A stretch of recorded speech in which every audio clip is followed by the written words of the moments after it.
রোহান, একটা কথা বলি। হুম। মানুষের জীবনে না স্ত্রী হলো সবচেয়ে পরম ধন। একটা জিনিস ভেবে দেখো, এই স্ত্রী তোমার সব সময় সঙ্গী, তোমার সাথে থাকে, তোমার সুখ দুঃখ বিপদ আপদ সব সময় তোমার পাশে আছে না? তুমি যদি অসুস্থ হও, সবচেয়ে বেশি কষ্ট পায় কিন্তু এই মানুষটা। তোমার সমস্ত কিছুর লায়াবিলিটিস কিন্তু এই মানুষটা নেয় না? তাহলে এই এত কিছু যে মানুষটা করে তাকে অবহেলা করছো কেন?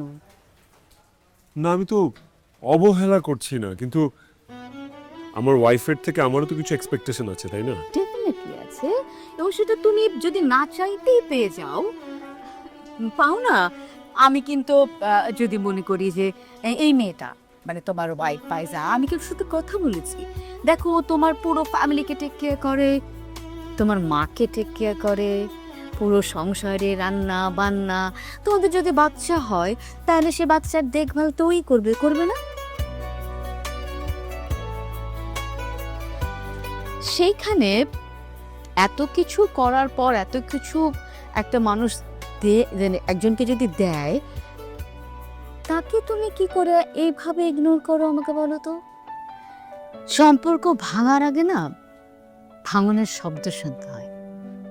কখনো তো একবার ভেবে দেখেছো, যে মানুষটা তোমার এত প্রিয়, যাকে তুমি এত ভালোবাসো, সে মানুষটা তোমার থেকে দূরে সরে গেলে তুমি কখনো তাকে ছুঁয়ে দেখতে পারবে না, কখনো তুমি তাকে কাছ থেকে স্পর্শ করতে পারবে না, পরম আবেগেও জড়িয়ে ধরতে পারবে না।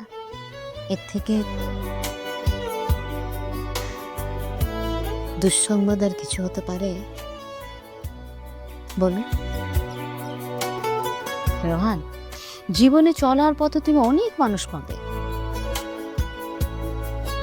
কিন্তু প্রিয় মানুষ পাবে না। সেই প্রিয় মানুষটাকে না খুব আদর করে, খুব যত্নে বুকের কাছে ধরে রাখতে হয়। আমার কেন জানি মনে হয় এই মানুষটার কাছে you are the special one, you are the different one. Can you imagine?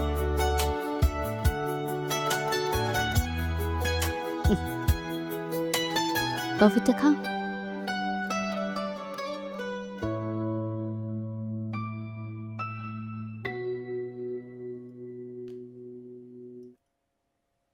কিন্তু প্রিয়জন কিন্তু আর আসবে না। প্রিয়জন সহজে আসেও না, ছেড়ে গেলেই কিন্তু হেরে যাবে।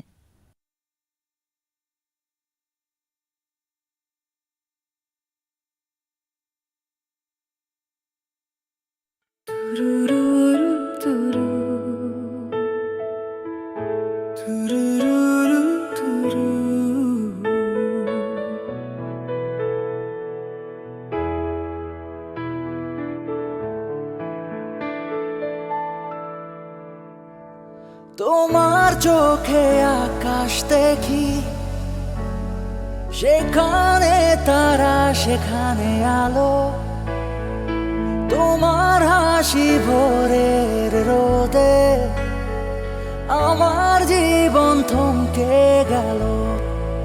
তোমার ছোঁয়ার জাদু আমার হৃদয় করেছে বশ, তোমার ছোঁয়ার জাদু আমার হৃদয় করেছে বশ। তুমি শেষ আর শুরু, তুমি শেষ আর শুরু, ও তুমি শেষ আর শুরু।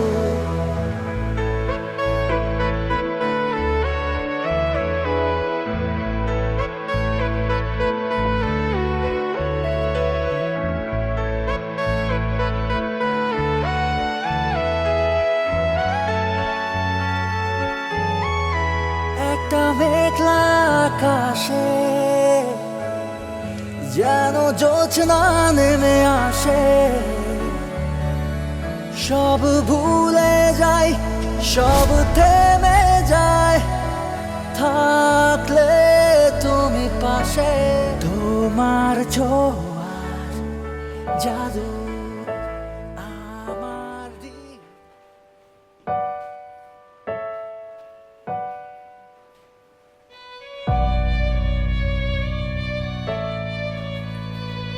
কি হয়েছে মা?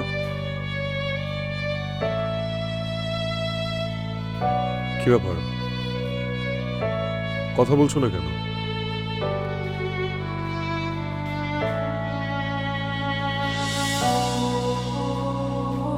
ফাইজা কোথায় মা? মা মা ফাইজা কি চলে গেছে?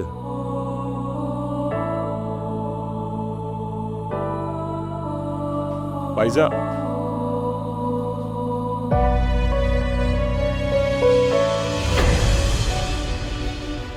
কোথায় যাচ্ছ?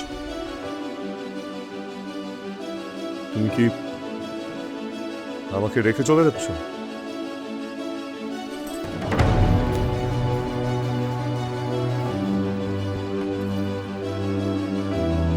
ফাইজা, আমি কিন্তু উত্তরটা পাইনি।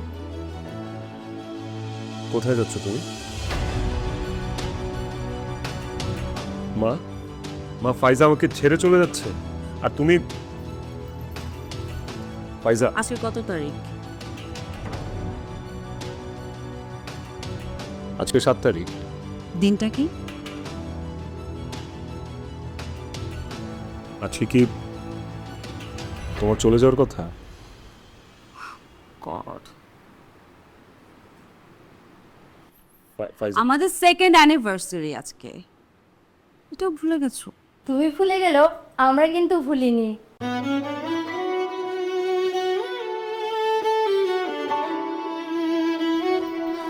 হ্যাপি অ্যানিভার্সারি ফাইজা। ফাইজা, হ্যাপি অ্যানিভার্সারি। আমি আমার ব্যাগ গুছিয়ে নিয়েছি, সবকিছু প্যাকড। না না না, আই এম সরি, আমার ভুল হয়ে গেছে, আমি ভুলে গেছি, প্লিজ মাফ করে দাও। হ্যাপি অ্যানিভার্সারি, শুভ বিবাহ বার্ষিকী। প্লিজ যেও না, প্লিজ।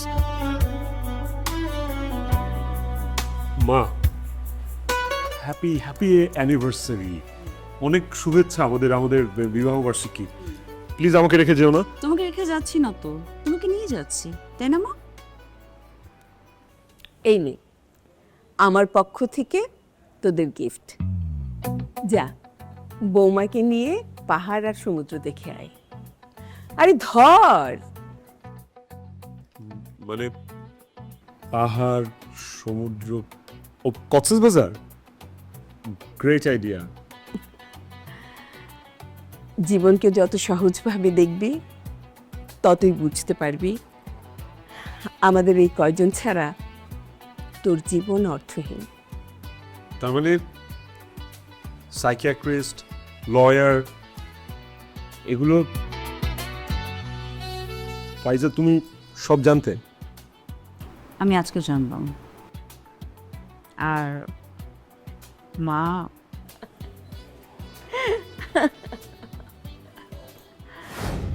সন্তানের সুখ শান্তি সব বাবা মায়ের চাওয়া। এক সময় যেই সন্তান মায়ের আঁচলে বাঁধা থাকে, সময়ের ব্যবধানে সেই সন্তানই মায়ের একমাত্র ভরসা হয়ে দাঁড়ায়। সেই সন্তান যদি ভালো না থাকে, মা কি ভালো থাকতে পারে? কিন্তু ওরা ডিভোর্সটা কেন চলছে? একটা ছেলের সাথে একটা মেয়ের যখন সম্পর্ক তৈরি হয়, তখন তাদের চোখ ভরে থাকে স্বপ্ন। তারপর যখন সংসারে পা বাড়ায়, তখন বাস্তবতা সামনে এসে দাঁড়ায়। আমার ছেলেটা আসলে খুব বেখেয়ালি, ভীষণ কাজ পাগল। আমার বৌমাকেও একদম সময় দিতে পারে না। সেটা তো বুঝলাম, কিন্তু আপনার সাথে আপনার ছেলের বউর সম্পর্ক কিরকম? আমার ছেলেটার যখন 13 বছর বয়স আর আমার মেয়েটার 8, ঠিক ওই সময় আমার স্বামী মারা যান।